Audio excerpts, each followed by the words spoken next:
OK, pour la leçon 5.2, les cartes de crédit. Je ne vais pas nécessairement lire tout ceci parce qu'il y a beaucoup d'informations, puis il n'y a pas vraiment de calcul à faire, mais grosso modo, il existe plusieurs avantages et inconvénients d'utiliser soit sa carte de débit ou les cartes de crédit. Alors, vous pouvez passer au travers de ceci, puis lire les avantages et les inconvénients, puis peut-être que vous allez en trouver en surplus. Alors, exemple 1, lorsqu'on parle de carte de crédit, Justin reçoit son premier relevé de carte de crédit. On y trouve les achats portés à son compte entre le 1er et le 30 juin. Le solde à ce relevé est 360 $. Justin ne paiera aucun intérêt s'il rembourse le solde au complet avant la date d'échéance. Par contre, des intérêts seront appliqués à tout solde impayé. Alors, supposons que Justin n'effectue aucun paiement ni aucun achat pendant les 3 prochains mois. Le taux d'intérêt annuel de la carte de crédit de Justin est 18 %. Donc, le taux d'intérêt à tous les mois est 18 % divisé par 12 ou 1,5 %, c'est ce qu'il va payer à tous les mois. Chaque mois, des intérêts de 1,5 % sont applicables à tout solde impayé et ajoutés au solde du mois courant. Le total des intérêts payés est égal à la somme des intérêts mensuels. Alors, en autres mots, au début, il y avait 360 $. On a multiplié fois 0,015 qui nous a donné 5,40 $ d'intérêt qu'on ajoute à 360 pour me donner mon nouveau solde de 365,40 $. Alors ça, c'est qu'est-ce qu'on a au début du prochain mois. Maintenant, on va faire 1,5 % fois le nouveau solde. Alors, vous voyez que ça l'augmente et au bout de 3 mois, il est obligé de payer 16,44 $ d'intérêt.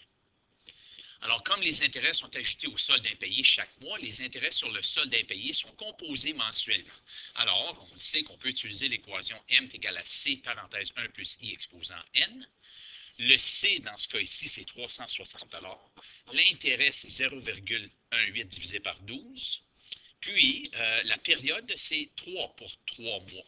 Alors, si on utilise l'équation, ça nous donne la même chose qu'on avait là.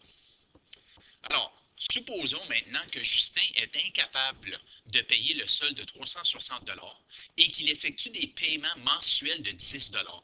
Alors ça, c'est quelque chose qui arrive souvent sur les cartes de crédit, où est-ce qu'on va te dire que ton minimum est 10 $.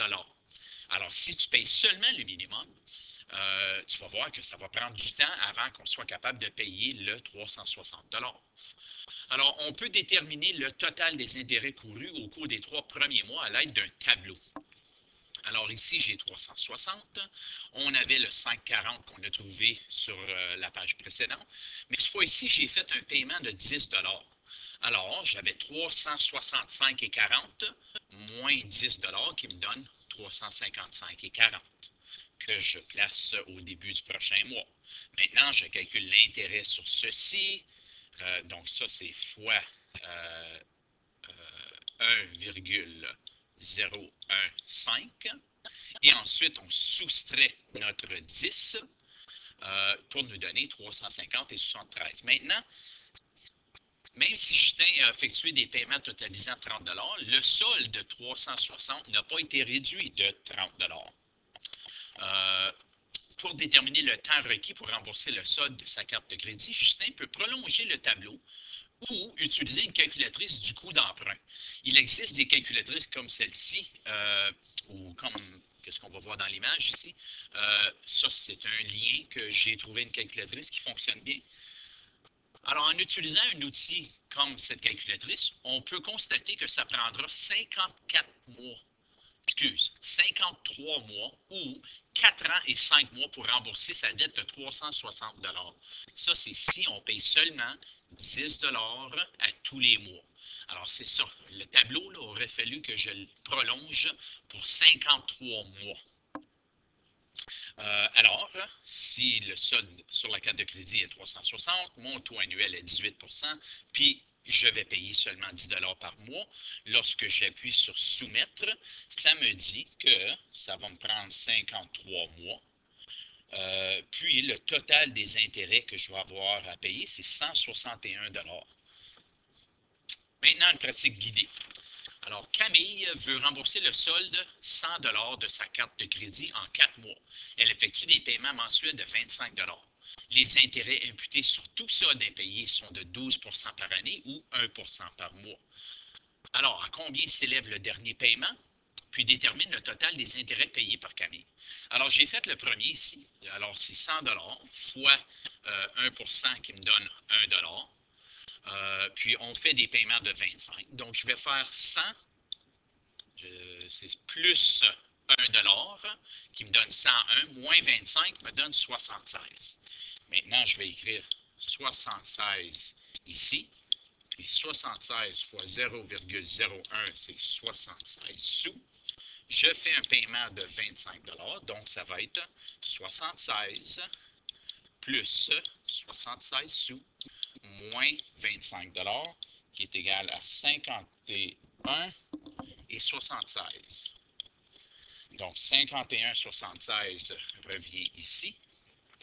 Je vais faire 51,76 fois mon 1 qui va me donner 52 sous lorsque j'arrondis.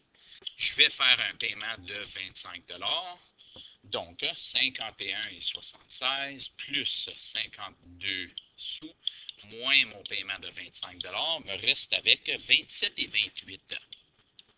Maintenant, mon 27,28, je le mets ici. Je vais faire la même chose, 27,28 fois mon 1 qui va me donner 27 cents. Je fais un paiement de 25 qui me reste avec 27,28 plus 27 sous moins 25 qui veut dire qu'il me reste 2,55. Alors, si j'ai 2,55 qui me reste à payer, je vais faire 2,55 fois 0,01 qui va me rester avec 3 sous lorsque j'arrondis.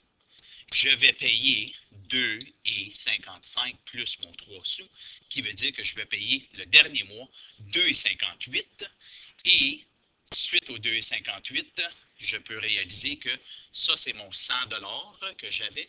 Alors, j'ai payé au bout de 3 mois 2,58 excusez, au bout de 4 mois, 2,58 en intérêt.